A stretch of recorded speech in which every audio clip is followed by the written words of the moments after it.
Hi, I'm Elizabeth Van Tassel. I'm a resiliency expert. I'm also a wildfire survivor. And I'm standing here next to one of the only things that survived the October 2007 wildfires that took everything we owned, every possession we had. And it's a little tattered, but it reminds me of all the lessons we've learned as a family. And I want to share a few of them with you.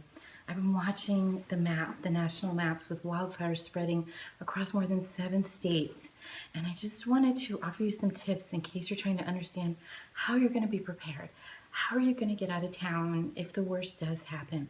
Or maybe it already has happened and you came here trying to understand some tips on how to survive.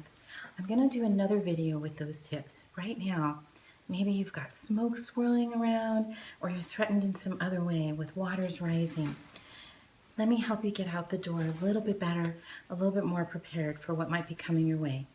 My first tip is that you videotape your home. Go around the house, take pictures of everything, look in every closet, even in your drawers. Some insurance companies require you to detail everything like ours did.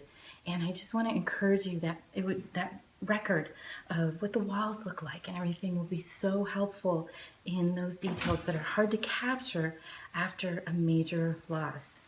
I also want you to go and grab some key all your records, whether it's medical records or probably more importantly, your birth certificates, your marriage certificates, anything you're going to need. Having an up-to-date filing system is a huge help. And if you're watching this trying to plan for the future, oh, that would just help you so much if you could bring it with you as well if you have time to pack that. I also want to encourage you to bring contact information. And I imagine you have a smartphone, you have a computer, but what you might not think of is that Christmas list that you send cards to every year, and just obscure lists that you might keep around that will help you make a new beginning much better. You'll miss them. They're really hard to replace. I'm still getting in touch with people from 7 years ago, even now. So that's pretty precious. Your emergency accommodations. Okay, I'm going to teach you something here to help in the worst circumstance. Maybe you don't have someone to stay with. I hope you do. But sometimes things happen so fast in an emergency situation, you just have to get out and get to a hotel and be safe. Well, ask them for an emergency rate. Talk to the manager. Maybe they will have some kind of a tip for you on where to stay if they don't offer it. And I can't tell you the unexpected kindness we have encountered. We've evacuated 3 times with wildfires, and we've encountered some kindness along the way that's made a real difference. We really appreciated that. Now, I also want you to grab some mementos. These are the precious objects that you're going to want to remember to take with you. It can be hard in that emergency moment to get out the door. And don't forget photos. Don't forget a few things that will help you begin your new life together. And I just most of all want you to be safe. Listen to the authorities. Try to stay in your hotel about an hour away from where the activity is happening, so you can get a breather, you can breathe fresh air, you can get a little distance. Also, trust your eyes and your ears more than the television. Now, those reporters are doing the best they can to keep you up to date.